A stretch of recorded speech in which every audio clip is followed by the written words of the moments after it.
Now, former senior advisor for the House Oversight Committee, Kurt Bardella. He is senior advisor to the Lincoln Project. And Kurt, this wild goose chase over Hunter Biden and Burisma seemed to find more about perhaps Russian connections with Trump than anything else. But right now, doesn't it seem like the course of history right now is at stake in terms of the sanctity of our democracy and what this president has said about peaceful transition of power? Yeah, Mika, it speaks volumes about where we are right now as a country and really how far the Republican Party has fallen in these 4 years, that as the president is advancing dictatorial, authoritarian impulses, the Senate Republicans are enabling them and are being used to promote blatant Russian propaganda to try to smear one of the president's political opponents. The politicization of this committee under Ron Johnson is unlike anything that we have ever seen before. And it's nothing more than taxpayer finance opposition research.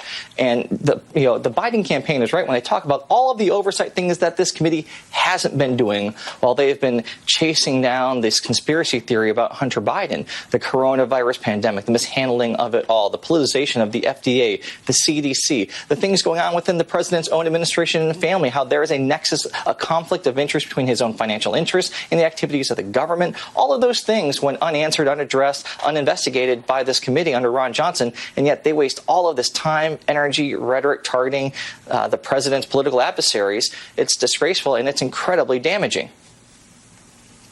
And then looking at yesterday and his comments about the elections, is there any recourse, any oversight when the president says something like that? You know, unfortunately, we've seen time and again this president exploit the limitations of oversight, exploit the loopholes that exist in oversight. I think one of the most important things going forward is what Congress did yesterday. The leaders of the House, all the congressional committees, and Speaker Pelosi put forward a path of reforms that they want to pass that would strengthen their oversight, strengthen their subpoena authority, give them standing in courts to fast-track cases so that if someone obstructs them, they can get a ruling on that quickly and timely.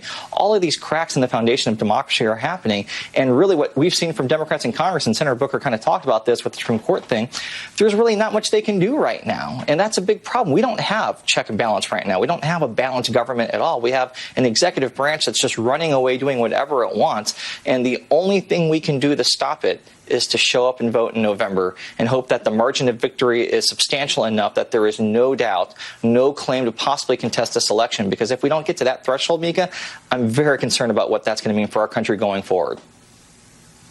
Kurt Bardella, thank you very much for being on this morning.